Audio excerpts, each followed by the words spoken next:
As you guys no, हमने last class में bills of exchange के बारे में पढ़ा था और हमने ये सीखा था कि बिल्स ऑफ एक्सचेंज क्या होता है, बिल्स ऑफ एक्सचेंज में पार्टीज कौन कौन सी होती है, ड्यू डेट कैसे निकालते हैं और नॉर्मल बिल्स ऑफ एक्सचेंज के 4 केसेस क्या होते हैं। और उसके बाद हमने सीखा था कि सर डिसऑनर ऑफ बिल क्या होता है। क्लियर? तो इफ यू रिमेंबर, वहां तक हमने अपने लास्ट सेशन में कवर कर लिया था। आइए आगे बढ़ते हैं आज के सेशन में। तो आज गाइस हमें बचे हुए 2 पार्ट कवर करने हैं, renewal of bill, retirement of bill, और फिर उसके बाद मॉक टेस्ट चलेगा, एमसीक्यूज। ठीक है जी, तो आइए स्टार्ट करते हैं आज का सेशन। ठीक है जी, तो गाइस आज हम बात करेंगे renewal of bill.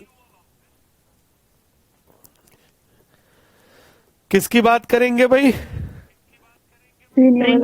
Renewal of bill. Bill आइए समझते हैं जी, रिन्यूअल ऑफ बिल का क्या मतलब होता है। ठीक है जी, जैसे हम लोग बात कर रहे हैं कि ए ने बिल लिखा किसके ऊपर? बी के ऊपर। ध्यान से सुनिएगा। तो आज का टॉपिक हम स्टार्ट कर रहे हैं रिन्यूअल ऑफ बिल। तो सर ए ने बिल लिखा बी के ऊपर, ठीक है जी, 3 मंथ्स का। अब 3 महीने बाद क्या हुआ? ए बिल लेकर गया बी के पास और ए ने बी से कहा भाई बी, ये आप अपना बिल लो और जल्दी से मुझे पेमेंट कर दो।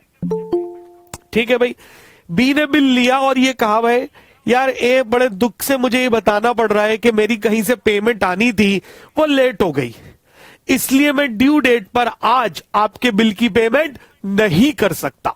बोलो जी, बात क्लियर है? और हम सीख चुके हैं गाइस, जैसे ही ड्यू डेट पर ड्रॉई पेमेंट देने से मना कर दे तो हम उसको क्या बोलते हैं? जल्दी बोलिए। Dishonour of bill. बिल्कुल सही भाई, बी ने ड्यू डेट पर पेमेंट देने से मना कर दिया। यार बी ने कहा देखो भाई, पेमेंट तो मेरे पास नहीं है, मैं अभी नहीं दे सकता तुम्हें, मेरी पेमेंट डिले हो गई है, इस कारणवश मैं तुम्हें आज पेमेंट नहीं दे सकता। ठीक है भाई, तो that is called dishonour of bill. तो याद रखना, रिन्यूअल के लिए अति आवश्यक है कि बिल डिसऑनर होना चाहिए। ठीक है जी, जब तक बिल डिसऑनर नहीं होता तब तक रिन्यूअल पॉसिबल ही नहीं है। और डिसऑनर कब होता है? जब ड्रॉई ड्यू डेट पर पेमेंट देने से मना कर दे। अब हमने ये जाना था कि सर ए के पास क्या ऑप्शन है? भाई ए के पास 2 ऑप्शन है। ऑप्शन नंबर 1 कि वो वेट करे कि भाई कब बी के पास पैसे आएंगे और वो उसे देगा। और ऑप्शन नंबर 2 क्या है? कि वो उस पर सूट कर दे, उसके ऊपर केस कर दे, स्यू फाइल कर दे। क्या मेरी बात समझ में आ गई यहां तक? Yes sir. लेकिन हम जानते हैं सर, केस करना वो एक्सट्रीम केसेस में होता है, एक्सट्रीम केसेस में होता है।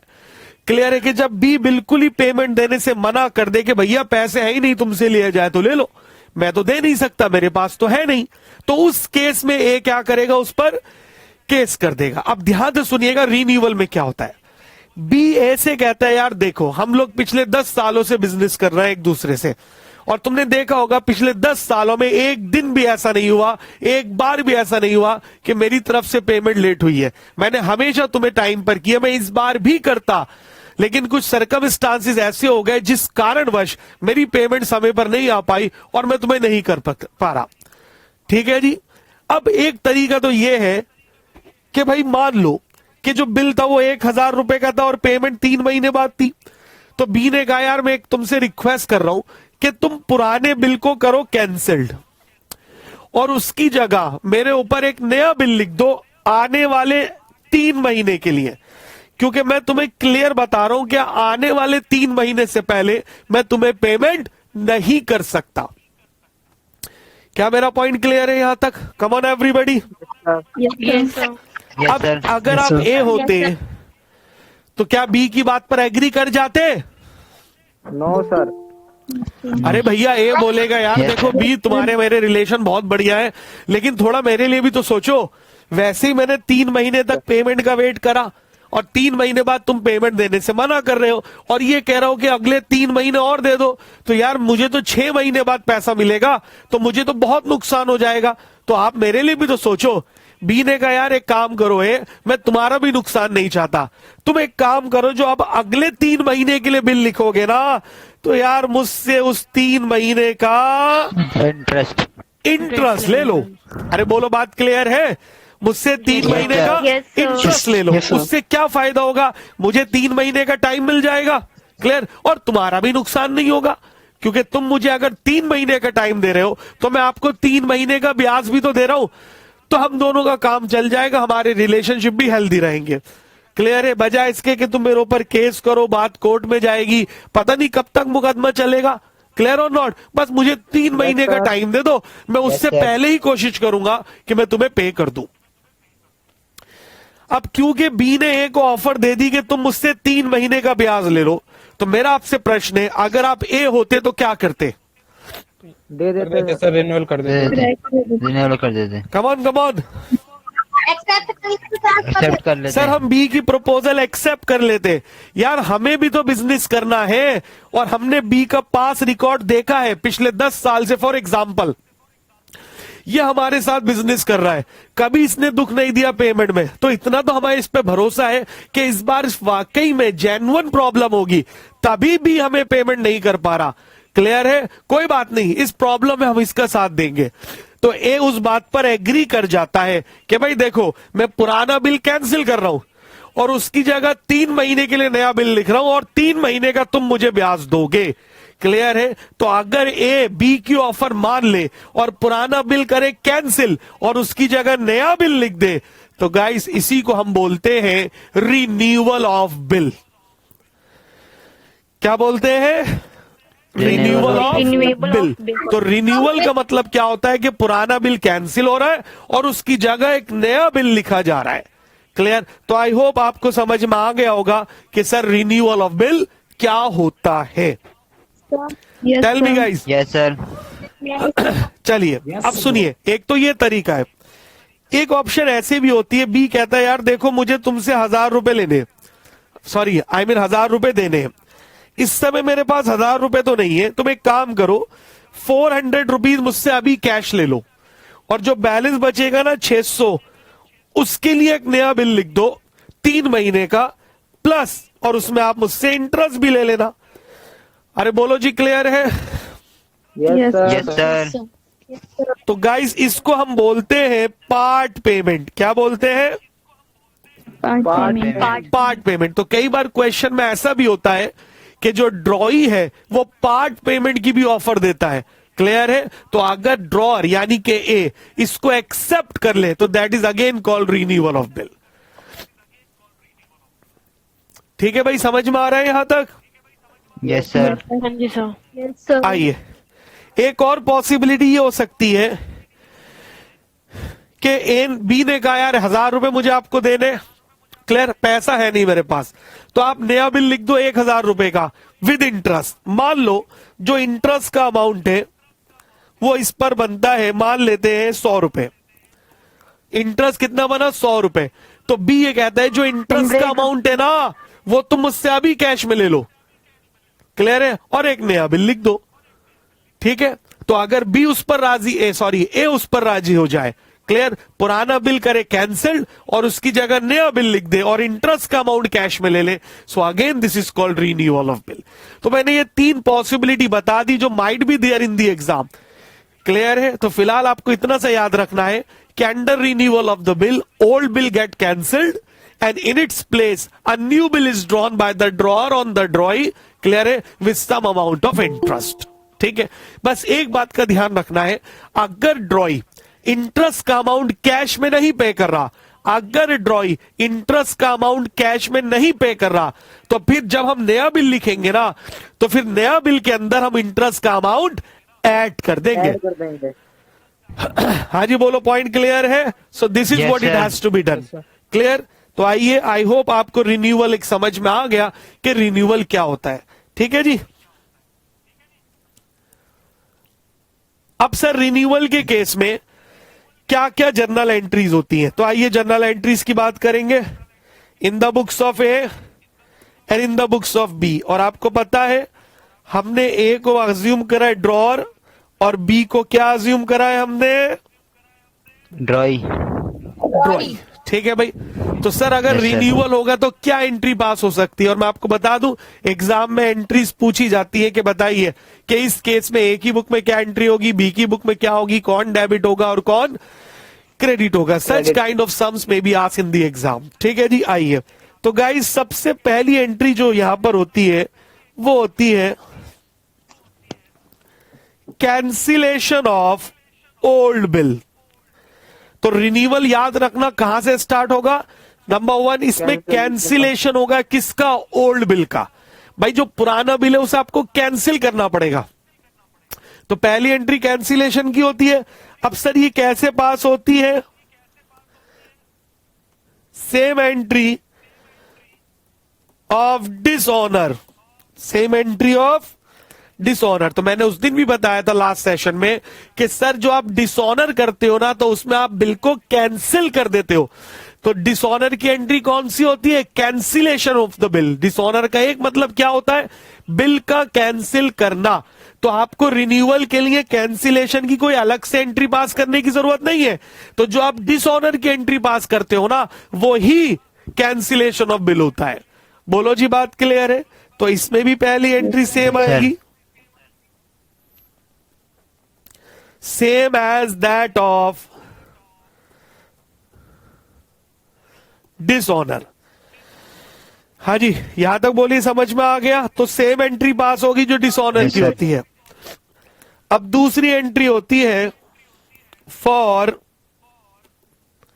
Receiving part payment.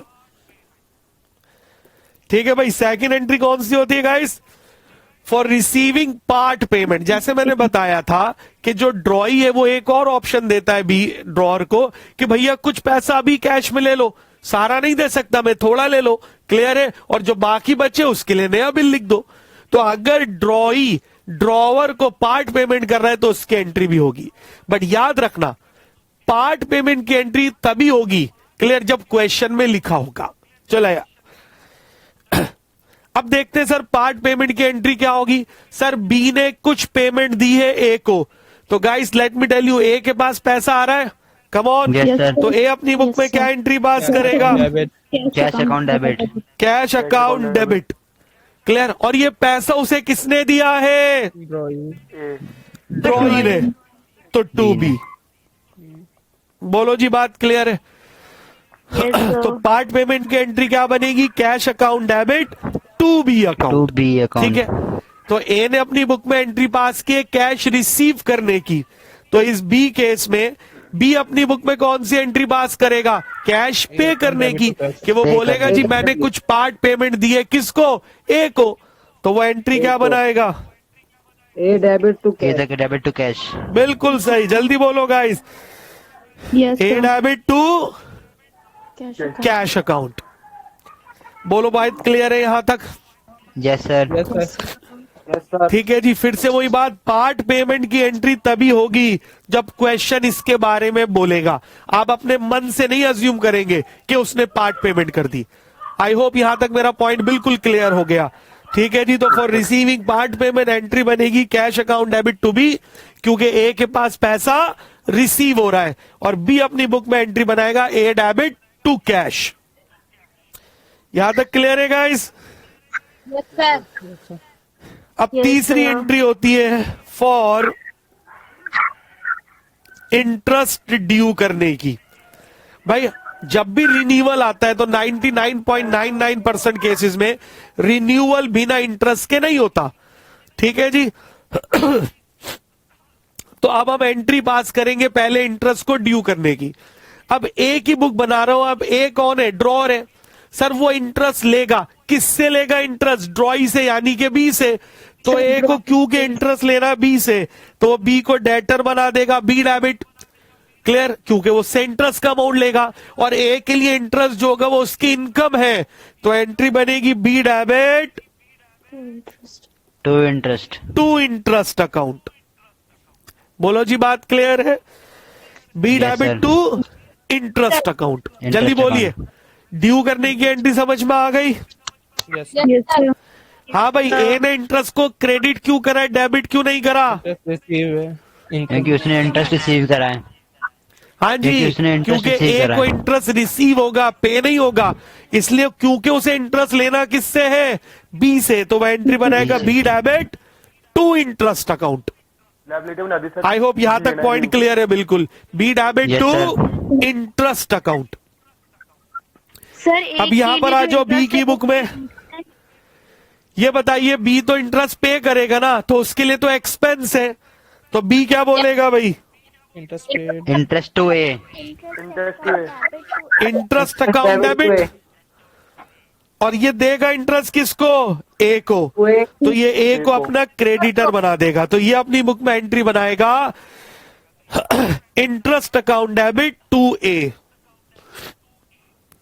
कोई दिक्कत गाइस? No sir. अब जब आप इंटरेस्ट की एंट्री करो तो उसके लिए इंटरेस्ट कैलकुलेट करना पड़ेगा। तो इंटरेस्ट कैलकुलेट करते समय इस बात का ध्यान रखना, जितने टाइम पीरियड के लिए बिल रिन्यू हो रहा है सर, उतने ही महीनों का इंटरेस्ट होगा। अगर वो बिल रिन्यू कर रहा है 3 महीने के लिए, तो इंटरेस्ट हम केवल 3 महीने का निकालेंगे। अगर वो बिल रिन्यू कर रहा है 2 महीने के लिए, तो इंटरेस्ट भी 2 महीने का होगा। ऐसा नहीं कि बिल तो रिन्यू हो रहा है 2 महीने के लिए और आप इंटरेस्ट निकाल लो पूरे साल का। मोस्टली स्टूडेंट ये गलती कर बैठते हैं। वो आपसे पूछेगा जी इंटरेस्ट का अमाउंट कैलकुलेट करके बताइए, तो याद रखना रिन्यूअल केस में जो इंटरेस्ट होगा ना, वो उतने टाइम पीरियड का होगा जितने टाइम के लिए बिल क्या किया गया है? रिन्यू किया गया Renew है। किया गया है। ऑन अ सीरियस नोट, जल्दी बताइए समझ आया कि नहीं आया? Yes sir. चलिए अब चौथी और आखिरी एंट्री होगी फॉर मेकिंग न्यू बिल। अब फिर से वही बात, ए कौन है? ड्रॉअर है, तो अब वो नया बिल लिखेगा किस पर? बी पर, और बी उसे साइन करके क्या करेगा? ए को देगा, वापिस दे देगा। किसको वापिस दे देगा? ए को। तो सर बिल लिखने की तो वही सेम एंट्री होगी जो हमने सबसे पहले बताई थी, जिसके बिना तो अकाउंटिंग ट्रीटमेंट पॉसिबल ही नहीं है। तो सबसे पहली एंट्री होती है बिल लिखने की। क्लियर है? तो एंट्री क्या बनेगी जल्दी बताइए? BR account bear account debit to B. To B. अरे बोलो भाई, क्लियर है? Yes sir. BR account debit to B. और इसका अमाउंट कैसे निकालेंगे? सर जो बिल का आउटस्टैंडिंग अमाउंट है वो, और इसमें प्लस कर देंगे क्या? इंटरेस्ट।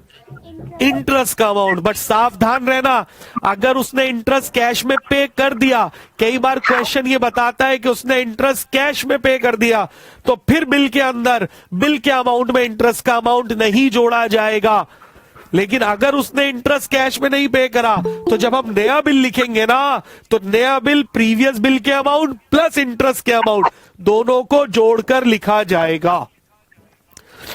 आई होप पॉइंट बिल्कुल क्लियर है, कोई दिक्कत नहीं है। Yes sir. चलिए अब यहां पर आ जाइए ड्रॉई की बुक में। सर ये तो सिंपल नया बिल एक्सेप्ट करेगा, तो ये अपनी बुक में वही एंट्री बनाएगा जो एक्सेप्टेंस की है। जल्दी बोलिए एंट्री क्या है? A account debit to BP. A debit to BP. A debit to BP account. BP. ठीक है भाई, तो that would be the simple entry. तो गाइस रिन्यूअल के केस में ब्रॉडली स्पीकिंग ये 4 एंट्रीज पास होती है जो आपने देखी ध्यान से।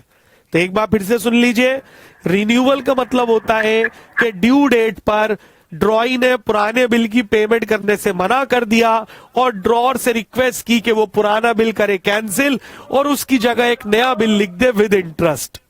क्लियर? तो अगर ड्रॉअर उस बात पर राजी हो जाता है, एग्री हो जाता है, वो पुराना बिल करता है कैंसिल और उसकी जगह नया बिल लिख देता है, तो that is called renewal of bill. तो उस केस में ड्रॉअर और ड्रॉई की बुक में ये एंट्रीज पास होती है। फिर से देख लीजिए, तो गाइस पहली एंट्री पास होती है किस चीज की? Cancellation of old bill. और जैसे मैंने बोला, इसके लिए अलग से कोई एंट्री पास करने की जरूरत नहीं है। जो आप डिसऑनर की एंट्री करोगे वही कैंसिलेशन है, और डिसऑनर होने के बाद ही रिन्यूअल होता है। ऐसा हो ही नहीं सकता बिना डिसऑनर के आप बिल रिन्यू कर दो, दैट इज नॉट पॉसिबल।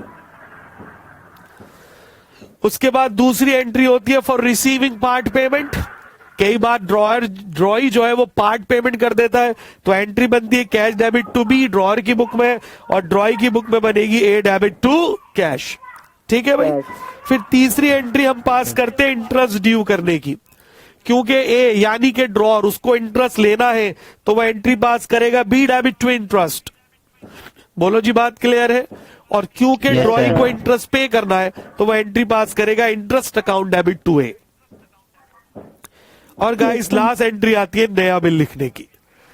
ठीक है जी, तो this is all about renewal of bill. I hope आपको अच्छे से समझ आ गया कि बेसिकली रिन्यूअल क्या होता है। Yes, sir. Yes sir. कोई डाउट गाइस, किसी को कुछ पूछना है? No sir. हाँ जी, हर क्वेश्चन में स्पेसिफाई करेगा ना, मतलब किसका है, हाफ पेमेंट की है, फुल पेमेंट की है। हाँ ऑब्वियसली बात है, वो आपको नहीं सोचना। पार्ट पेमेंट क्वेश्चन हमें बताएगा कि उसने टोटल अमाउंट ड्यू में से कितनी पेमेंट की है, हाफ पेमेंट की है, 1/3 की है, 2/3 की है। Question will clearly tell you. ठीक है जी, तो आपको ये सोचने की बिल्कुल भी आवश्यकता नहीं है कि सर कितनी पेमेंट हुई है। आई होप यहां तक क्लियर है। आइए Yes, sir. Guys, sir. अब हम लास्ट टॉपिक पर आते हैं, उसके बाद हमारा ये बिल्स ऑफ एक्सचेंज समाप्त हो जाएगा। तो गाइस लास्ट टॉपिक है हमारा retirement of bill. That is going to be the last topic, retirement of bill. Heading डालिए, रिटायरमेंट ऑफ बिल।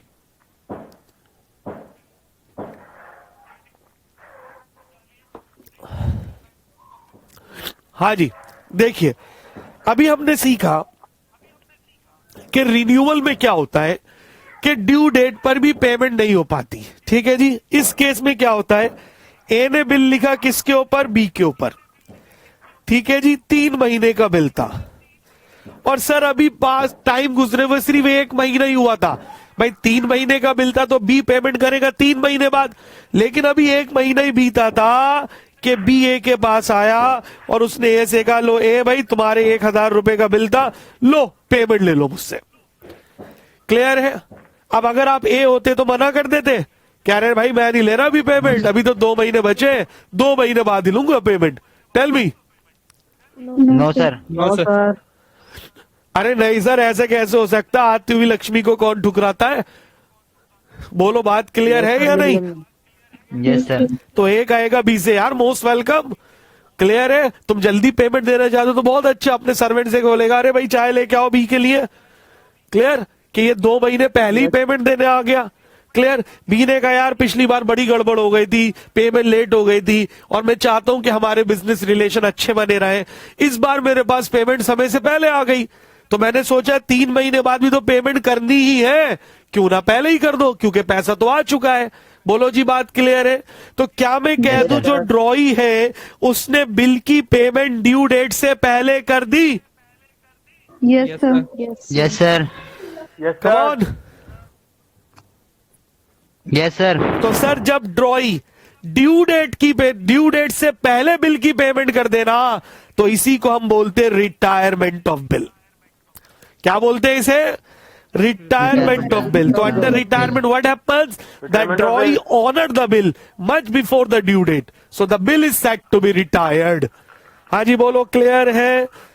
तो अगर रिटायरमेंट से पहले बिल की पेमेंट हो जाए तो उसे हम रिटायरमेंट कहते हैं। रिटायरमेंट। अब ध्यान से सुनना भाई, ए ने कहा यार बड़ा बढ़िया करा तुमने कि इतने जल्दी पैसे दे दिए, तो एक काम करो, अब मैं भी अपनी तरफ से रिलेशन हेल्दी बनाऊंगा, मैं तुमसे 200 रुपए नहीं लूंगा, यानी 1000 का बिल है, मैं तुम्हें 200 रुपए का डिस्काउंट दे रहा हूं। इसलिए डिस्काउंट दे रहा हूं क्योंकि तुमने समय से पहले मुझे पेमेंट कर दी। बोलो, बात क्लियर है? तो रिटायरमेंट में होता क्या है कि जो ड्रॉअर है ना वो ड्रॉई को कोई डिस्काउंट देता है, और इसलिए भी देता है ताकि एनकरेजमेंट हो कि फ्यूचर में भी ऐसा ही करे, ड्रॉई समय से पहले पेमेंट कर दे। और याद रखना, इस डिस्काउंट शब्द को हम टेक्निकली यहां पर यूज नहीं करते और उसकी जगह हम एक वर्ड यूज करते हैं, रिबेट। क्या वर्ड है गाइस? रिबेट। रिबेट। तो बिल्स ऑफ एक्सचेंज में जब रिटायरमेंट होगा तो वहां पर जो डिस्काउंट दिया जाएगा उस जगह हम डिस्काउंट वर्ड यूज नहीं करेंगे, उसकी जगह टेक्निकल वर्ड यूज करेंगे और उसको हम बोलते हैं रिबेट। और गाइस रिबेट का मतलब भी डिस्काउंट ही होता डिस्काउंट है। बोलो बात क्लियर है? Yes sir. तो कौन किसको रिबेट देगा? ए बी को देगा। ड्रॉई हाँ जी, ड्रॉ रिबेट देगा किसको? ड्रॉई को। क्यों देगा? For early payment. ठीक है, तो गाइस रिबेट ड्रॉर के लिए यानी ए के लिए नुकसान है और ड्रॉई यानी बी के लिए क्या है? फायदा है। तो जब हम जर्नल एंट्री बनाएंगे तो उसमें ए अपनी बुक में रिबेट को डेबिट करेगा और बी अपनी बुक में रिबेट को क्रेडिट करेगा। Clear guys? Yes sir. Yes sir. आइए अब इस केस में क्या एंट्री पास होती है वो देख लेते हैं। In the books of A, in the books of B. तो ए कौन है गाइस? हमारे लिए ड्रॉर है और बी कौन है? हमारे लिए ड्रॉई है। तो अब रिबेट में होगा क्या? ए के पास कैश आ रहा है यस सर, कैश तो अकाउंट। ये एंट्री बनाएगा कैश अकाउंट डेबिट 800 रुपए। बोलो भाई क्लियर है? 200 रुपए का तो डिस्काउंट दे दिया ना, तो कैश कितना मिला? 800 रुपए। तो कैश अकाउंट डेबिट 800। अब जो 200 का डिस्काउंट दिया जिसको हम रिबेट बोलेंगे सर वो नुकसान है ना, तो rebate account debit how much? 200। 200। और क्या गया इसके पास से? यार टू बी आर। तो गाइस रिबेट के केस में एंट्री क्या बनेगी? In the books of drawer cash account debit rebate account debit to B R. To B R. ठीक है जी। Yes sir. अब आ जाइए सर, ड्रॉई की बुक में क्या एंट्री होगी? BP account debit to. तो वो कहेगा जी बीपी जो मेरी लायबिलिटी थी वो पूरी हो गई, तो बीपी अकाउंट डेबिट पूरे कितने से? 1000 से। और उसके पास से कैश कितना गया? Cash to 800। Cash account how much? 800। और गाइस इसे 200 का फायदा हुआ है ना, तो इस रिबेट को क्या करेगा? क्रेडिट क्रेडिट इनकम है। To rebate account 200। हाँ जी बोलिए, यहां तक क्लियर है? Yes sir. सर एक बार और समझा तो दो। गाइस कोई टेंशन? हाँ नो जी सर। सर एक बार और समझा दो।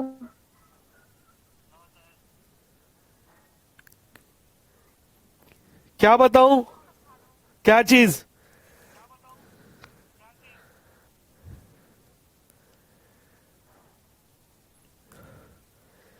रीशु आपको डाउट है क्या? Yes sir. क्या डाउट है बताइए? सर एक बार ये एंट्रीज दोबारा मतलब बता दो, ये रिबेट वाली नहीं आई समझ। हाँ एक बार फिर से एंट्री। पहली बात आप रिबेट का कॉन्सेप्ट समझिए। ठीक है जी, रिबेट का मतलब डिस्काउंट, और ये तब दिया जाता है जब ड्रॉई समय से पहले, समय का मतलब ड्यू डेट से पहले पेमेंट कर दे। क्लियर? तो ड्रॉर ये इस कुछ डिस्काउंट देता है इसलिए ताकि वो ड्रॉई फ्यूचर में भी ऐसा करे। क्लियर है? तो जैसे हमने अपनी एग्जांपल ली,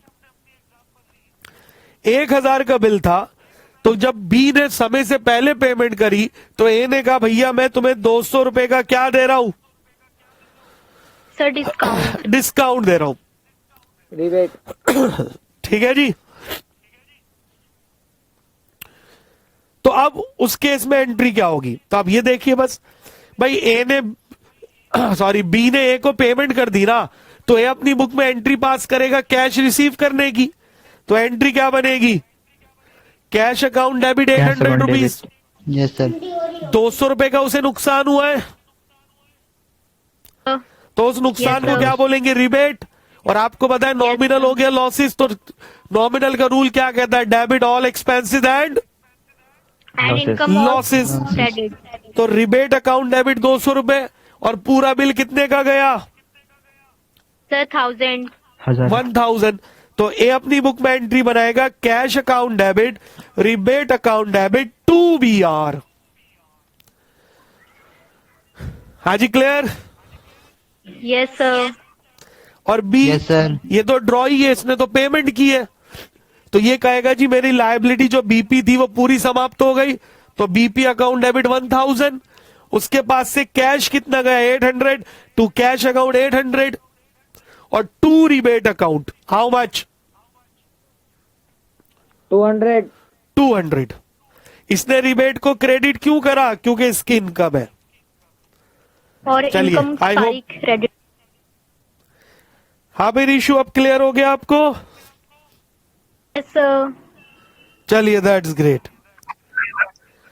अब गाइस एक बिल होता है इंटरनेशनल बिल, ये आपके सिलेबस में है नहीं, लेकिन जो एमसीक्यूज जो मॉक टेस्ट इंस्टीट्यूट ने दिया था उसके अंदर था इस पे क्वेश्चन। ये पहले होता था, अब आपके मॉड्यूल में तो है नहीं इंटरनेशनल बिल के बारे में, बट उस पे क्वेश्चन आ जाता है। तो मैं एक सिर्फ बता रहा हूं 2 लाइनों में और ये खत्म हो जाएगा। Sir what is international bill? Make, ये ऐसे लिखिए, आउटसाइड इंडिया। ठीक है भाई, अगर इंडिया के बाहर कोई बिल बनता है तो उसे हम क्या बोलते हैं? International bill. और ये हमेशा डुप्लीकेट में बनता है, 2 कॉपीज बनाई जाती है। ये पहले हुआ करता था ओल्ड सिलेबस में 2012 में, तो 16 के सिलेबस से इंटरनेशनल बिल हट चुका है। ठीक है जी, तो मॉक टेस्ट पेपर में था इसलिए मैंने ये बता दिया। तो इंटरनेशनल बिल वो बिल होता है which is drawn outside India. बोलो जी बात क्लियर? और ये कितनी कॉपीज में बनता है गाइस? 2 कॉपीज में, जिसको हम बोलते हैं डुप्लीकेट। भाई इतनी 2 बातें याद रखिएगा, ठीक है? वैसे ये 2016 के सिलेबस में नहीं है, आपके मॉड्यूल में नहीं है इंटरनेशनल बिल। मान लो आ गया कभी गलती से, तो you have to do like this. बोलो जी बात याद रहेगी? Yes sir. चलिए गाइस, फाइनली तो हमारा ये चैप्टर बिल्स ऑफ एक्सचेंज पूरी तरह से समाप्त हो गया। इसके अलावा मैंने बताया था एकोमोडेशन ऑफ बिल और इंसॉल्वेंसी, ये दोनों टॉपिक हमारे अब के सिलेबस में नहीं है, तो इसलिए हम उन्हें डिस्कस नहीं करेंगे, ये आप इंटरमीडिएट के सिलेबस में पढ़ेंगे। तो गाइस यहां तक मुझे बताइए, समझ में आ गया अच्छे से? कहीं कोई दिक्कत? ठीक है, यस सर। चलिए गाइस अब हम स्टार्ट करते हैं अपना टेस्ट। ठीक है, आई होप आपने अच्छे से तैयारी की होगी। So let start Yes, sir. Test bills of exchange. ठीक है भाई? Okay sir. तो guys are you ready? Yes sir. Sir ready. Yes sir. Very good, खूब तैयारी कीजिए और देखिए कितना अच्छा स्कोर करेंगे। तो गाइस ये रहा टेस्ट, लेट स्टार्ट। पहले आप आंसर देंगे, देन आई विल। हाँ जी, विजिबल है? सर जी sir. Yes sir. Sir real account sir. चलिए शुरू करते हैं, let start answering. Real account sir. A और मतलब सी। एक मिनट। सोच समझ कर गाइस, जल्दबाजी नहीं। ए। क्वेश्चन 1 कहता है what is the bill receivable account. वो कह रहा है जी बिल रिसीवेबल अकाउंट क्या होता है? Come on. तो आपने आंसर दे दिया, सी। अपने पास आंसर लिख लीजिए, and the right answer is C. A bill receivable account is a real account. ठीक है भाई? यस तो सर। बी आर क्या होता है भाई? रिसीवेबल एक रियल अकाउंट होता है। अरे भैया बी आर की बात कर रहा है, बी आर छू सकते हैं, देख सकते हैं, इसलिए ये Yes, क्या sir. है? रियल अकाउंट है। आइए second का क्वेश्चन भी number C- 2। A bills of का भी exchange A. includes an order to A. pay, a request to pay, a promise to pay, all of the above. A an order to pay. Sir B. A. All of the above. C sir. A होगा sir. हाँ जी, सोच समझ के answer करेंगे, फिर मैं बताता जाऊंगा सही आंसर क्या है, और फिर आप मुझे बताएंगे आपने कितना स्कोर किया। Sir C. A. A C problem note होगा। सी। चलिए, तो sir right answer is A. C. आपने बिल्स ऑफ एक्सचेंज की डेफिनेशन नहीं पढ़ी यार। Yes, sir. Negotiable instrument. A bills of exchange is an instrument in writing containing an unconditional order.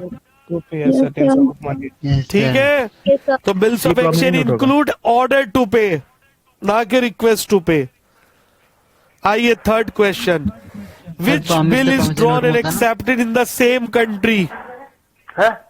Inland bill. Inland trade bill. Bill, foreign bill, inland bill, accommodation bill. Inland bill.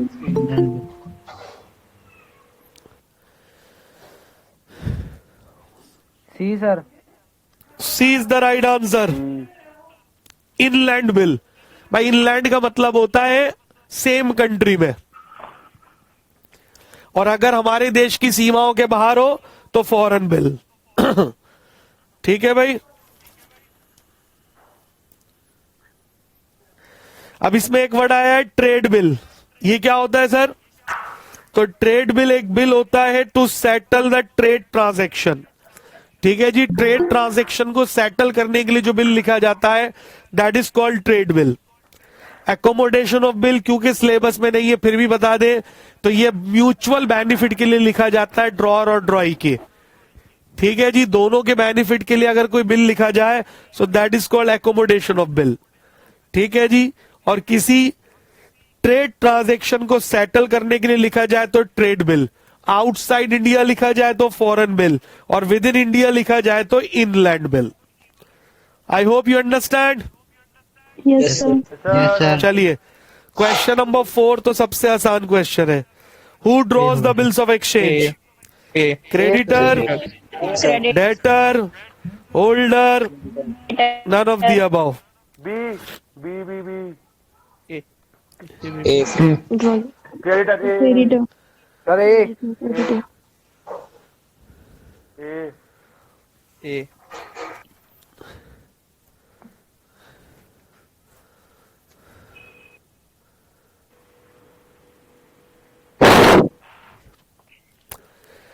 हाँ जी. A is the right answer. Yes, sir. ठीक है जी. जो bill लिखता है उसे हम क्या बोलते हैं? Creditor. Creditor. ड्रॉअर. और जो टिपिकली कौन होता है? क्रेडिटर होता है. Sir, वो ठीक है. Question number 5. A, sir. What is the person known as A. Who draw the bills of exchange? A, sir. A. चलिए drawer. Next. What are the 3 additional days known as that a drawer gives to the drawee for payment? Day of grace. Days of grace. Days of grace. C. C is the right answer. मुझे पता है ये answer तो आप बहुत जल्दी दे देंगे. तो C is the right answer. They are called days of grace or you may call it grace period. A. A.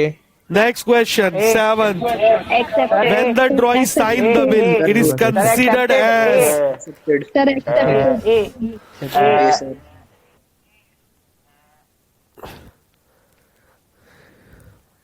ए. चलिए A is the right answer.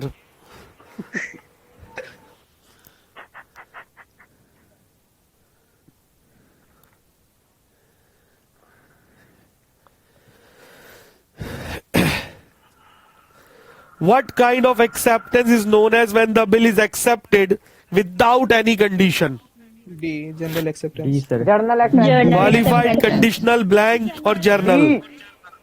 D. तो गाइस ये कॉमन सेंस का क्वेश्चन है. जब कोई कंडीशन ही नहीं है तो General. General. Journal acceptance.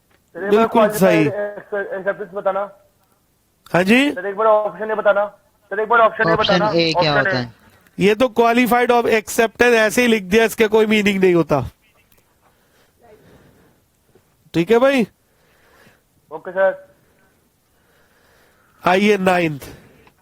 When the bill is noted from the notary public, it is known as discounting. A. noting, discounting, accepting, none of the above. ए. अरे. तो 9th का A नोटिंग. तभी तो आप बोलते थे इसे noting charges. Yes, sir. Question number 10 guys देखेंगे ध्यान से. A sir. What is retiring a bill under rebate A means? Sir. A. हाँ. चारों ऑप्शन आपके पास है, सर. सोच समझ के आंसर देंगे. ए. Option A. रिटायरिंग का मतलब रिटायरमेंट ही होता है. ए. A is the right answer. Making payment of the Yes, bill sir. before the due date. That is called retiring or retirement. Question number 11. On dishonor of a discounted bill, A. whom does the bank look for payment? Sir. A. Guys, सोच समझ के answer देंगे. Drawer, ड्रॉई, endorser और पेई. Robert. Drawer.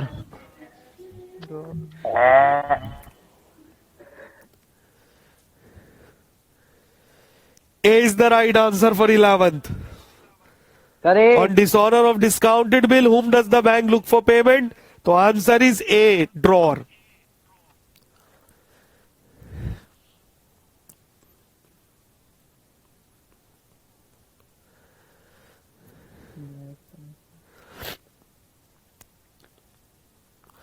The act for signing by the drawer on the book of the instrument for the purpose of transfer, C. Endorsement. A. acceptance, check, endorsement bill. सोच समझ के answer देंगे. Question को read करके thoroughly, जल्दबाजी नहीं. जब तक चारों ऑप्शन ना पढ़ ले कभी भी एमसीक्यूज का आंसर नहीं देंगे. सी. एंडोर्समेंट सी. सी होगा सर. सी. Yes sir. आप अपने आंसर अपने पास नोट कर लीजिए. Then I will tell you what is the right answer going to B.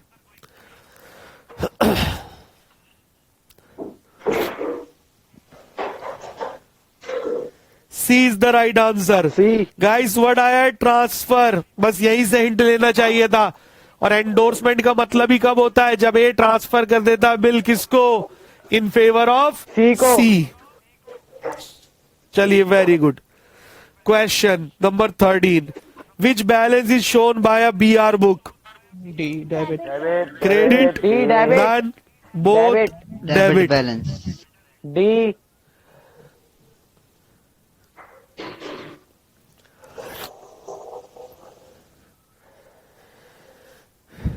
तो D is the right answer. Debit balance. Sir BR का बैलेंस डेबिट होता है, क्योंकि आपकी नॉलेज के लिए बता दूं BR हमारी एसेट्स होती है और एसेट्स का Yes, बैलेंस 99% केसेस में डेबिट होता है. डेबिट होता है. On whom the trade bill drawn? C. Debtor. A sir. Sir. A. Creditor. Seller. A. C. आप अपना आंसर अपने पास नोट करिए C. Debtor. कि what should be the right answer in that case.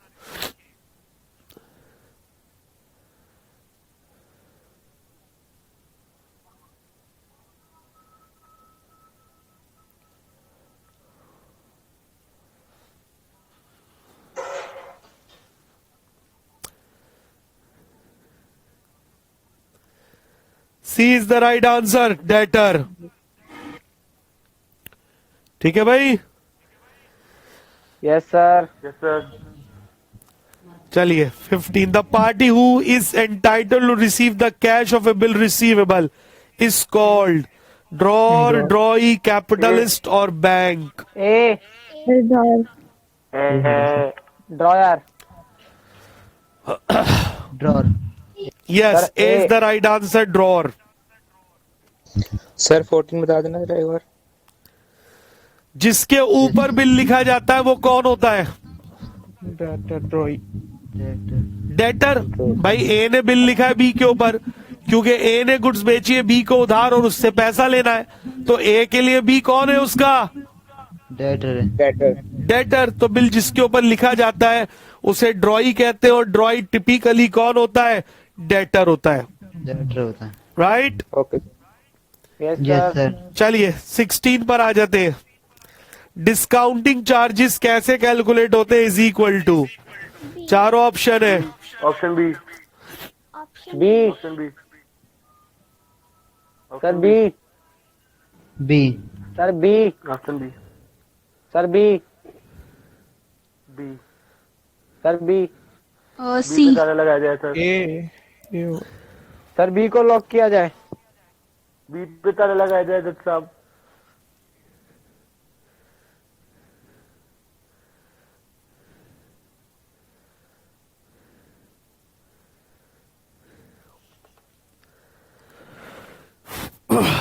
हाँ जी, हो गया। Yes sir. Yes sir. A is the right answer.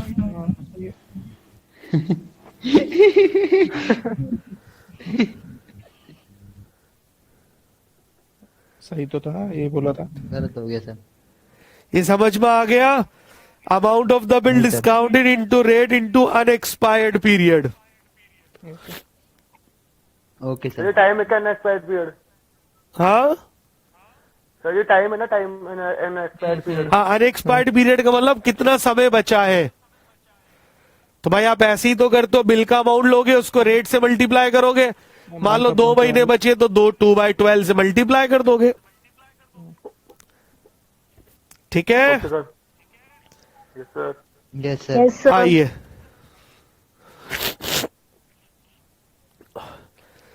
According to Negotiable Instrument Act 1881, which of the following refer to an instrument in writing containing unconditional undertaking signed by the maker to pay on demand or at a fixed or determinable future time a certain sum of money only to or to the order of a certain person or to the bearer of the instrument? D sir bills of the exchange. Bill of exchange. अरे यही तो definition थी bills of exchange की। D bills of exchange. तो D is the right answer. D for sir, dog. ये demand पे थोड़ा ना पे हो सकता था। अरे मेरे दोस्त, उसने थोड़ा सा चेंज करके अपने शब्दों में बताया है। Demand at a fix determinable future time. Clear? तो उसने एग्जैक्ट डेफिनेशन थोड़ी बोली है, उसने उस डेफिनेशन को अपने शब्दों में कन्वर्ट करा है। Okay, yes sir. चलिए। 18. If the due date is a public holiday, what will be the due date for the bill? Preceding day. Preceding day. Preceding day. Preceding day. A preceding day. सोच समझ कर, कोई जल्दबाजी नहीं है। Take your time.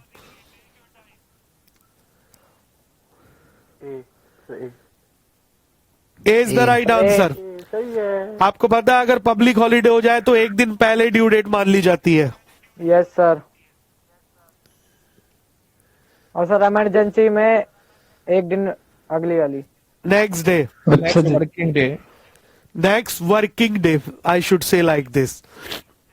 Yes sir. Fee paid in cash to notary public is charge by B drawee. Drawee. Drawing holder of a bills of exchange, drawee, drawer, drawee Drawing. Drawee drawing B सोच के answer देंगे। Sir drawee. Option B. Sir B.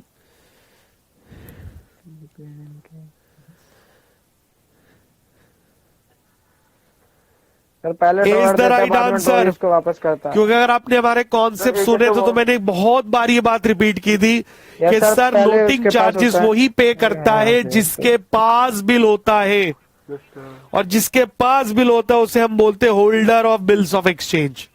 So A is going to be the right answer.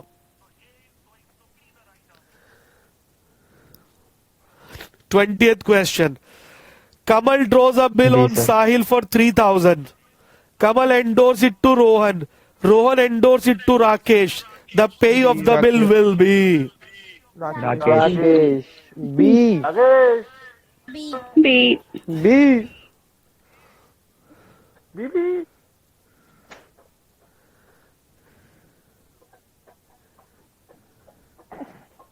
Sir B. Rakesh. हाँ जी,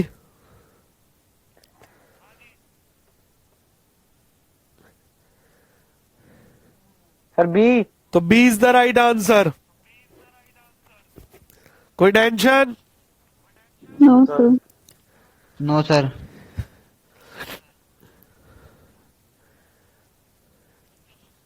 sir B. Next, sir B. noting charges are paid by dash but these are recorded from dash। Sir B. Sorry, ये recoverable है, ये थोड़ा गलत लिखा हुआ है। Recoverable होगा, रिकॉर्डेबल नहीं है ये। Yes sir recoverable. Sir B. B.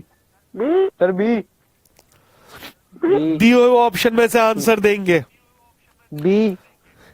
B. B. B. B. B is the right answer. B. Noting charges पे कौन करता है? ड्रॉअर। और लेकिन ये रिकवरेबल किससे होते हैं? ड्रॉई से।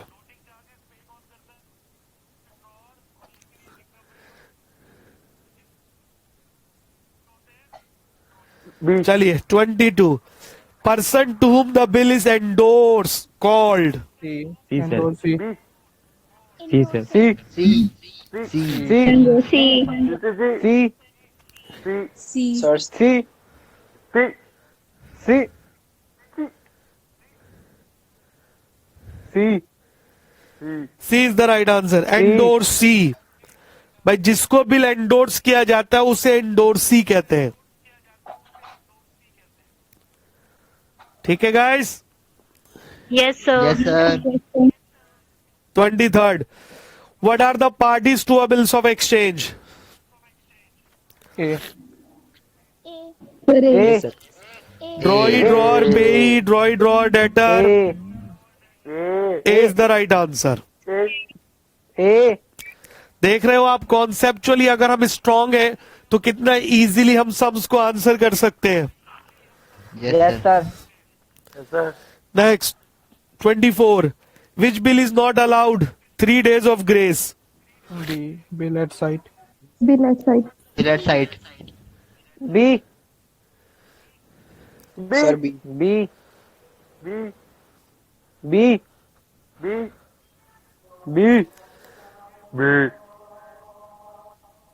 बी।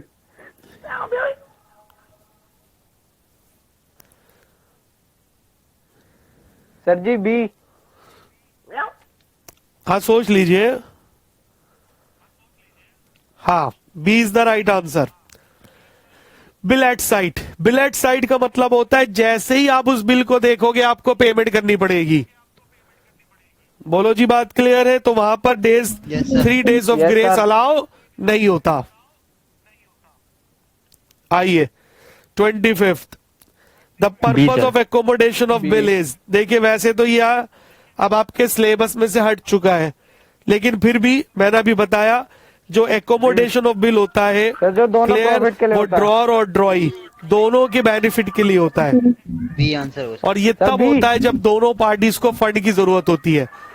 तो ड्रॉ ड्रॉय पे बिल लिखता है, ड्रॉय एक्सेप्ट करता है, उस बिल को वो बैंक से डिस्काउंट कराते हैं और जो भी पैसा आता है वो आपस में बांट लेते हैं। This is the Sir, B. Concept of accommodation of bill. तो इसका आंसर मैं दे दूंगा आपको, B is the right answer when both the parties are in need of bill. Okay sir. चलिए 26th, it is a period of time after which a bill become payable. Maturity. Maturity. B. है। Maturity. B. B. D. D is the right answer. D. उसे बोलते हैं tenure of the bill, कि जैसे ही bill का tenure time period पूरा होता है पेमेंट करनी पड़ती है। सर सी क्या तो है? दी हुई ऑप्शन में से D is the better option. Sir C क्या है? Usance. 27, if the drawer is in need of money and cannot wait till due date and receive the money from bank is called। Discounting और bill. Discounting. D sir. Discountable discounting bill. Bill. Discounting. B. B. B. B. B. B. B. हाँ जी, म्याऊ B. B is the right answer, discounting of bill. 28, In case if endorsement of bill, the endorser debits. Creditor account. Creditor account A A A A sir sir A A sir A A A is the right answer. बिल्कुल सही, आपको entries अच्छे से बता दी गई है, तो conceptually A is going to be the right answer.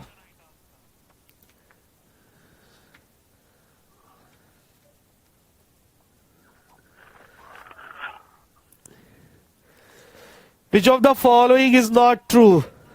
29.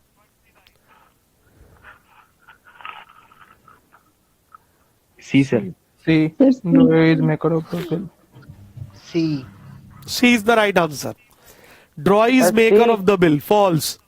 Drawer is acceptor of the bill, and drawer is the maker of the bill.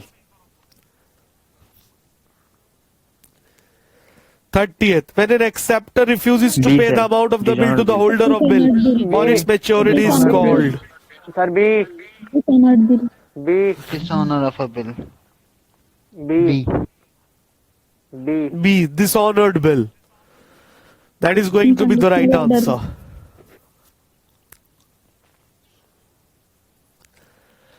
आइए 31. A bills of exchange is a B. Unconditional Unconditional order. B sir B, conditional B. Order sir B B yes. B is the Unconditional right order, B. answer.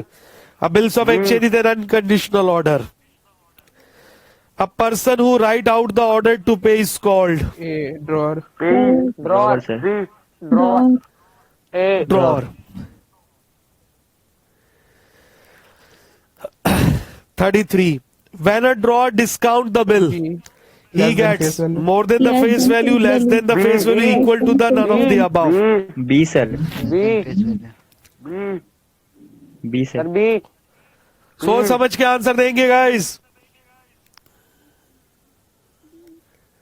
B B B B is the right answer. Less than the face value. अरे भैया discount भी तो होता है. Yes sir Yes, sir. Yes sir Okay, 34. In case of term bill, extra 3 days are given to acceptor are called. Day of grace. Day of grace days of grace days of Sir, grace C. सही है. C is the right answer. Days of grace. How many parties are involved in case of discounting of bill? 2. 3 2, 3, 4 unlimited. Sir A sir A sir B A B 3 A अरे दो ही तो parties होती है, एक drawer जो bill discount करा रहा है और एक बैंक जो डिस्काउंट कर रहा है. ड्रॉई को इससे क्या मतलब कि ड्रॉअर क्या कर रहा है बिल के साथ, right? Yes, sir. Yes sir तो डिस्काउंटिंग ऑफ बिल में 2 पार्टीज होती है, बिल्स ऑफ एक्सचेंज में 3 पार्टीज होती है. तो अगला क्वेश्चन यही है. सर बिल्स ऑफ एक्सचेंज है.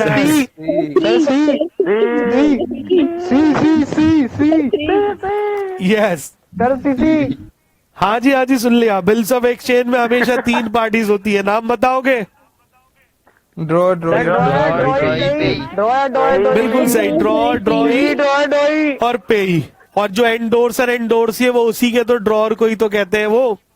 यस तो basically 3 parties in a bills of exchange अगर ये सम आता है, ड्रॉअर, ड्रॉई और पेई. आइए 37. The party Yes, which sir. Is order to pay the amount of bills of exchange is called. Drawee A drawee तो guys A is going to be the right answer. Drawee. वो party जो bills of exchange की payment करती है हम उसे Drawing. ड्रॉई कहते हैं. सर ड्रॉयर सर अगले वाले का dryer A 38. Sir The party which is B, sir. entitled to receive the payment of the bills of exchange is known होगा as sir drawer, pay, drawee, none of the above. B Sir, pay. Sir A B B is the right answer. सोच समझ के guys. Pay. Due date of a bills of exchange drawn on 30 January 2011 for 1 month will be. अब इसको ध्यान से करना. 3 March. Sir C sir B March. B. B. Sir B. C C sir C sir C sir B B sir B B sir B This B is the right answer. B B 3rd March.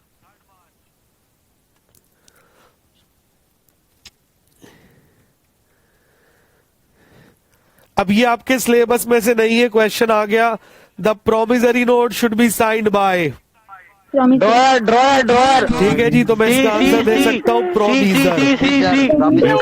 Promissory note है तो कौन sign करेगा? Promisor. तो guys ये आपके syllabus में नहीं है। What is promissory note? पुराने सिलेबस में होता था, अब नहीं है 2016 में। चलिए, on dishonour of A discounted bill who does the bank look for payment? Drawer. Drawer drawer A sir 41 का ये रिपीट क्वेश्चन हो गया। Sir A While calculating the due date of the bill, how many days are added to the period of the bill? B B sir B 42B, 3 days. B.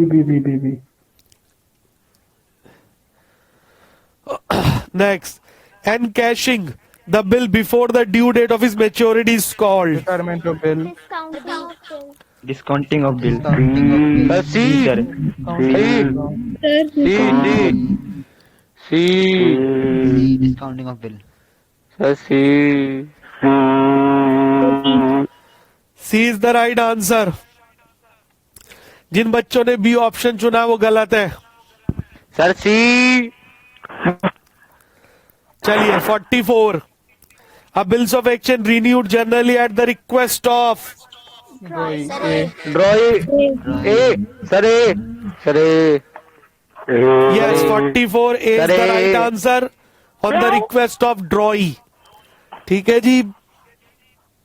Next, a bills of exchange cannot be endorsed, accepted, refused or crossed। D for dog sir D for dog C for cat.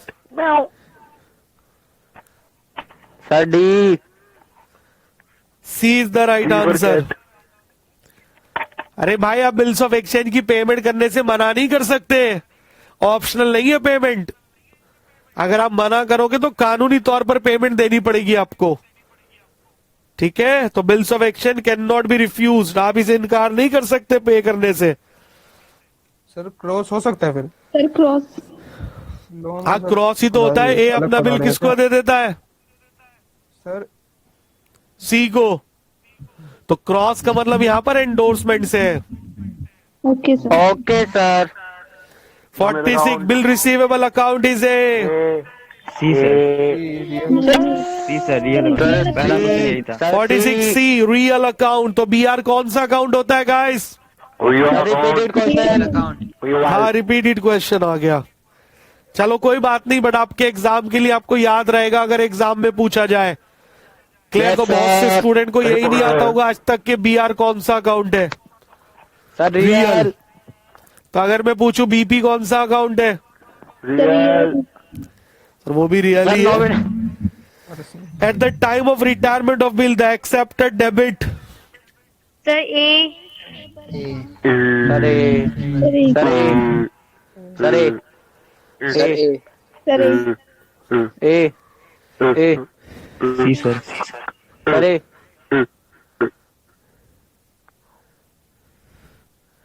Sir B sir A C सोचकर। Option D option A sir A is the right तो दिख ही नहीं answer. रहा answer हाँ जी? बच्चों को कहिए कि ढंग से बोले। अरे बिल्स पेबल अकाउंट डेबिट कोई तो डेबिट करता है, एक्सेप्टर यानी कि Yes, ड्रॉई। sir. ए तो वह एंट्री बनाता है BP debit to cash to rebate.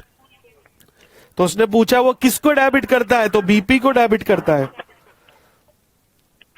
48, at the time of endorsement of a bill the drawee debit. No entry. C C sir no entry C. Sir C जैसे option D नहीं है वैसे answer entry भी नहीं होगा। भाई सी is the right answer. सही पकड़े हैं। भाई ड्रॉई अपनी बुक में कोई एंट्री पास नहीं करता। Next, the due date of bill dated 1 Feb 2003 for a period of Sir, 2 A. months shall Sir, be। Sir A सोच कर, जल्दबाजी नहीं, take your time. A sir A को लॉक किया जाए। सर डी बड़ा मस्त है, 10 रुपए पेमेंट कर देगा। A sir A for apple. For elephant.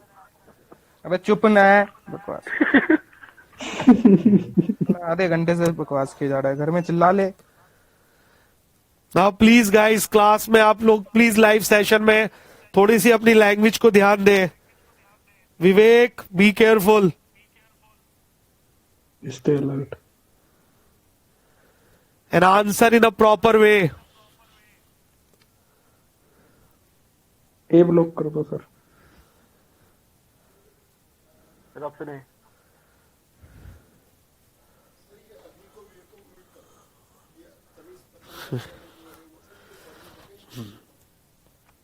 तो भाई आप सब लोग प्लीज ध्यान दीजिए, वरना नेक्स्ट टाइम आपको सेशन में नहीं लाया जाएगा। Everybody please talk properly and behave properly. आप बिल्कुल एक सभ्य भाषा का प्रयोग करें।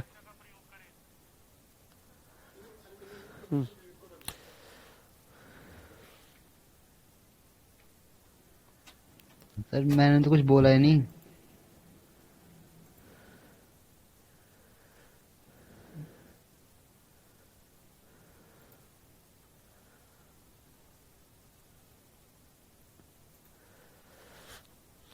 चलिए guys, back to the question. 49, the due date of a bill dated 1 Feb 2000 for a period of 2 months shall be। 4th April. A A sir. A is the right answer।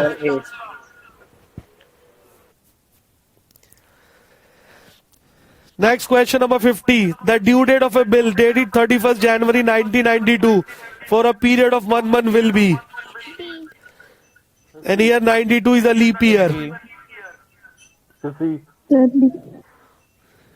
Sir C. D. Sir, D. Sir D. D is the right answer। 3rd March 1992। 51, accommodation of bill are also termed as dash bill। B. Sir B. इसको हम kite bills भी कहते हैं। मैं फिर से कह रहा हूं, that's not in your syllabus, accommodation of bill, but question might be there।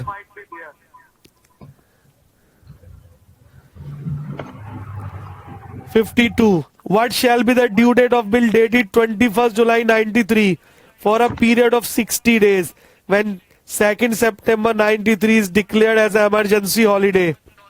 C. Sir C. C होगा हाँ जी, C sir. Sir C. C is the right answer. आपको पता है इमरजेंसी हॉलीडे होता है तो next sir next day. Working day. Next working day. day. ठीक है जी। Yes sir. And the last question for the day, BR stand for bill receivable, bank, sir A. Bank rebate, sir all bank of receivable है them. वो। पहला A bank receivable. तो A is the right answer. ठीक है guys, तो these are the 53 question that we have solved and hopefully likewise the question will appear in the exam. तो अब आप मुझे फटाफट से अपने चैट बॉक्स में बताइए, out of 53 marks how much you score.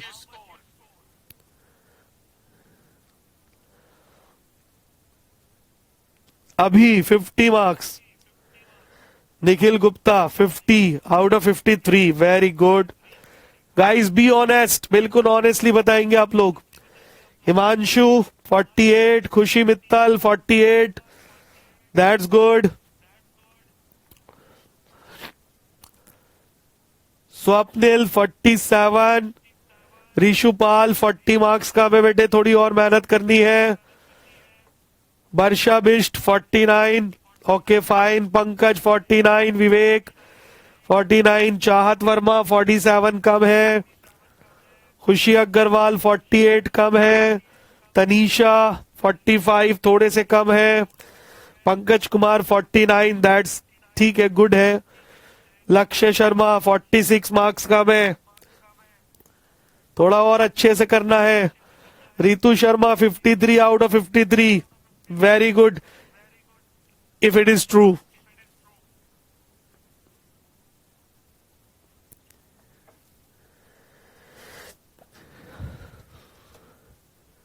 चलिए वेरी गुड।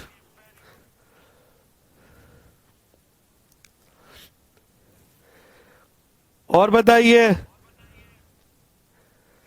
बाकी बच्चे बताइए और किसने कितना स्कोर करा।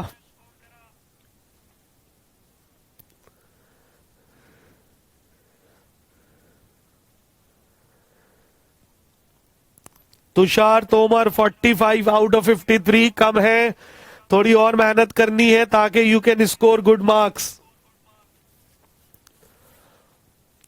Now tell me guys, keep telling me. Kapil Sharma कितने मार्क्स है तुम्हारे? 46 सर।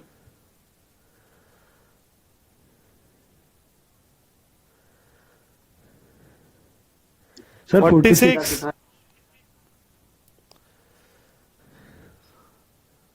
ओके।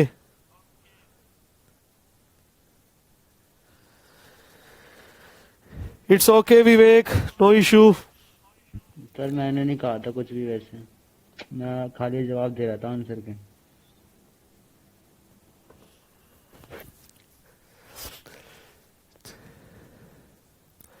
चलिए गाइस, वेल डन, आपने क्वेश्चन अटेम्प्ट करे और थोड़े से मार्क्स कम आए जिन बच्चों के, वो थोड़ा और कोशिश करें। एग्जाम आ चुका है बहुत करीब गाइस, कीप ट्राइंग, ठीक है जी। आई होप कि ये सेशन आपके लिए बहुत फायदेमंद रहेंगे एग्जाम में और आप डेफिनेटली इस काम में अच्छा स्कोर करेंगे, ठीक है। And guys once again best of luck for the exam. तो विद दीज वर्ड्स आज के सेशन को हम समाप्त करते हैं। बहुत जल्दी अब नेक्स्ट सेशन में मिलेंगे। Till then you better enjoy and keep studying और खूब पढ़ाई करते रहिए, ठीक है गाइस। Thank you sir. चलिए, thank you so much. Thank you, sir. Okay, thank you so much. Thank you sir. Good good evening sir. Okay, you most welcome. Good evening sir. Very good evening and good night.